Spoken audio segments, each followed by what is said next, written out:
نظام الدین اولیاء رحمۃ اللہ علیہ کا نام آپ سب نے سنا ہوگا۔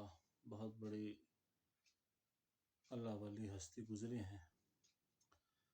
ہندوستان میں ایک بستی ہے جو انہی کے نام سے منسوب ہے، بستی نظام الدین اولیاء رحمۃ اللہ علیہ۔ بہت بڑے ولی اللہ تھے۔ کہتے ہیں کہ ایک وقت میں بہت زیادہ بیمار ہو گئے اور اتنے بیمار ہوئے کہ بیماری دن بدن بڑھتی چلی گئی۔ کوئی حکیم، کوئی ڈاکٹر، کوئی معالج چھوڑا نہیں گیا جن کے پاس حضرت کو نہ لے جایا گیا ہو، مگر جیسے کہتے ہیں مرض بڑھتا گیا جوں جوں دوا کی۔ جتنا جتنا علاج ہوتا رہا اتنا ہی مرض بڑھتا گیا۔ مریدین، متعلقین جو ان کے چاہنے والے تھے وہ بہت پریشان ہوئے کہ حضرت کسی طریقے سے ٹھیک ہو جائیں۔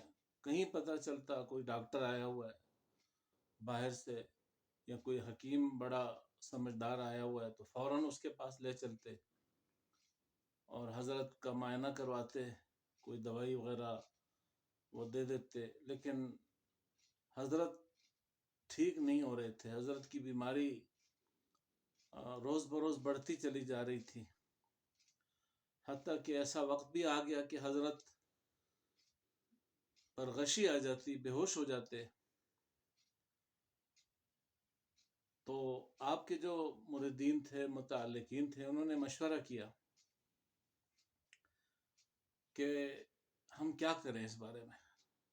آپس میں سر جوڑ کے بیٹھ گئے تو کسی نے بتایا کہ یہ ہمارے گاؤں سے کوئی تیسرا چوتھا گاؤں جو ہے اس میں کوئی حکیم ہے، معالج ہے، لیکن وہ ہے ہندو ہے، غیر مذہب ہے۔ اب حضرت کا ایک مزاج تھا کہ بغیر مسلم سے علاج نہیں کرایا کرتے تھے۔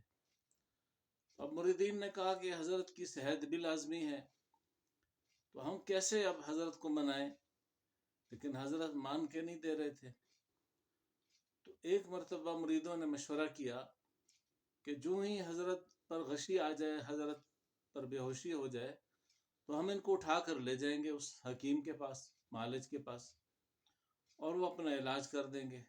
اور ان کے متعلق یہ مشہور تھا، وہ جو ہندو حکیم تھا وہ دوائی نہیں دیا کرتے تھے، بلکہ وہ توجہ ڈال کے انسان پر اپنا جو ہے وہ عمل کیا کرتے تھے اور مریض ٹھیک ٹھاک ہو جاتا تھا۔ اب مریدوں نے مشورے کے مطابق جیسی حضرت پر غشی آئی تو ان کو اٹھا کر وہ لے گئے اور لے جا کر جو ہے انہوں نے اس حکیم کے پاس چارپائی پہ پہنچا دیا، ان کے مکتب، ان کے جو مکتب تھا، دواخانہ تھا، اس میں کلینک پر پہنچا دیا۔ تو حضرت چونکہ بے ہوشی کی حالت میں تھے، اس ہندو حکیم نے آ کر اپنے طریقہ علاج کے مطابق اپنا جو اس کا طریقہ تھا اس نے توجہ ڈالی اور کچھ دیر کے بعد نظام الدین اولیاء رحمۃ اللہ علیہ جو تھے وہ بالکل ٹھیک ٹھاک ہو کے بیٹھ گئے اور اب حیرانگی سے دیکھنے لگے کہ یہ کہاں مجھے لے آئے۔ اب مریدین کی طرف دیکھ رہے ہیں، پوچھ رہے ہیں کہ یہ کہاں ہے، یہ کون سی جگہ ہے، یہ کہاں مجھے لے کر آئے ہو۔ اب سب خاموش۔ جب کافی دیر جب حضرت نے پوچھا تو ایک نے دبے لہجے میں کہا کہ حضرت ہم اس طرح آپ بیمار تھے اور یہ حکیم صاحب اپنا علاج کرتے ہیں توجہ سے، تو لہٰذا ہم ان کے پاس اٹھا کر آپ کو لے آئے اور اللہ نے آپ کو شفا بھی دے دی۔ حضرت پہلے تو بہت خفا ہوئے، ان تمام مریدین کو بہت ڈانٹا، بہت غصہ فرمایا۔ جب غصہ ٹھنڈا ہو گیا تو پھر اب اس ہندو حکیم کی طرف متوجہ ہوئے اور ان سے پوچھا کہ یہ تمہیں یہ ملکہ کیسے حاصل ہوا، یہ مہارت، یہ ہنر، یہ کیسے حاصل ہوا؟ تو اس ہندو حکیم نے، معالج نے ایک بات فرمائی کہ حضرت میں جو بھی کام کرتا ہوں میں ہمیشہ اپنے نفس کے خلاف کرتا ہوں. یعنی میں نے جب بھی کوئی کام کیا ہے کبھی میں نے اپنے نفس کو خوش کرنے کے لیے نہیں کیا، میں نے نفس کے خلاف کیا ہے. میرا نفس، میری طبیعت ٹھنڈے سائے میں بیٹھنا چاہتی ہے، میں اس کو دھوپ میں بیٹھاتا ہوں. میرا نفس ٹھنڈا پانی پینے کو چاہتا ہے، میں اس کو گرم پانی پلاتا ہوں. میرا نفس نہانے کو جی چاہتا ہے تو میں اس کو نہیں نہلاتا. گرمی سے بچنا چاہتا ہے، میں اس کو گرمی میں بٹھاتا ہوں. یہ سیر ہونا چاہتا ہے، میں اس کو بھوکا رکھتا ہوں.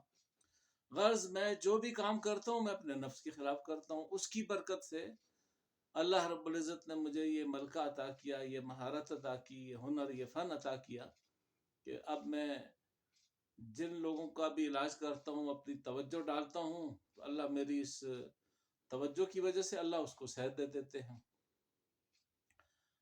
حضرت بڑے حیران ہوئے اور کہنے لگا اچھا یہ بات ہے؟ کہنے لگا ہاں. کہا تو اپنے دعوے میں جھوٹا ہے. انہوں نے کہا کیوں حضرت، میں تو جھوٹا نہیں ہوں. فرمایا تیرا نفس کلمہ پڑھنے کو چاہتا ہے. اب وہ ہندو سوچ میں پڑ گیا اور حیران ہوا، چپ ہو گیا. حضرت نے کہا کہ دیکھو میں نے نہیں کہا تھا کہ تو جھوٹا ہے، تو اپنے دعوے میں جھوٹا ہے. تیرا نفس کلمہ پڑھنے کو نہیں چاہتا لیکن تو کلمہ نہیں پڑھتا. اب وہ ہندو چکرا گیا اور یہاں آ کر انہوں نے حضرت کے سامنے کلمہ پڑھا، اشہد ان لا الہ الا اللہ واشہد ان محمد عبدہ ورسولہ، اور مسلمان ہو گیا. تو حضرت نے فرمایا کہ اس نے میرا جسمانی علاج کیا اور میں نے اس کا روحانی علاج کیا. تو آج ہم جتنے بھی ہیں وہ نفس کے بندے بنے ہوئے ہیں. اللہ کے بندے ہم بہت کم ہیں. ہمارا نفس، ہمارا جی جو کرتا ہے ہم وہ کرتے ہیں. ہم اللہ کی بات کم مانتے ہیں، رسول کی بات کم مانتے ہیں، اور اپنے نفس کی بات اور اپنی طبیعت کی بات پر زیادہ چلتے ہیں.